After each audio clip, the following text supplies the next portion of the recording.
So we're going to talk about the Ghetto contact management system, okay? If you are doing some for sale by owners or expireds or something along those lines, and you don't want to spend a lot of money on Top Producer or some of these other expensive systems, then this is a very good system that you can use to go ahead and maintain your contacts and your center of influence. So essentially what you want to have is you want to have two boxes. You just get these down at Office Depot or whatever, right? You can see on the top box we just put in lead follow-up, for example, okay? And then in here all you got to do is just put in a whole bunch of these little folders, as you can see, okay? And then you have January, February, March, April, May, June, July, all the way through December, right?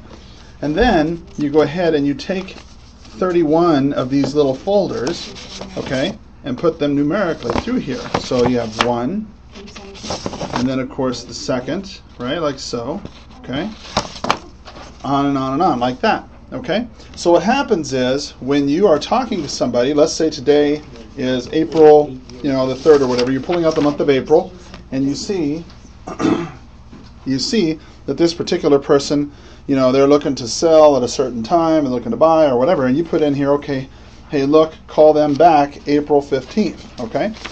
So you go ahead and you take the 15th, let's get the number 15 here, let's just say, right?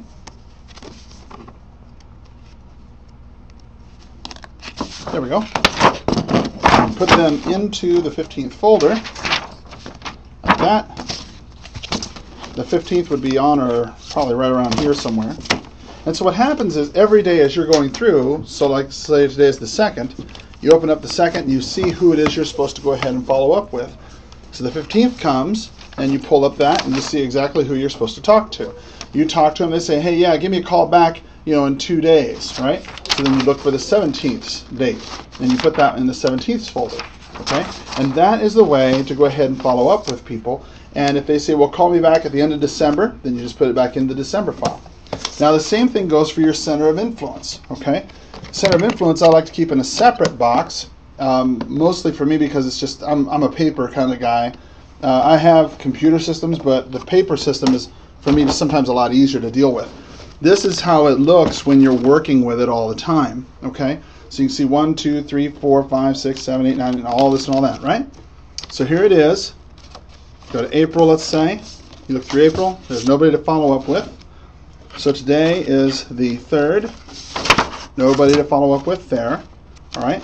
And so that's how you would go ahead and follow up with people. So this tickler system here is something that you could use, and that is a great way to go ahead and save some money when you're trying to do some lead follow-up on the right or your center of influence on the left. That's a great way to do it. Super cheap, super easy. Thanks a lot.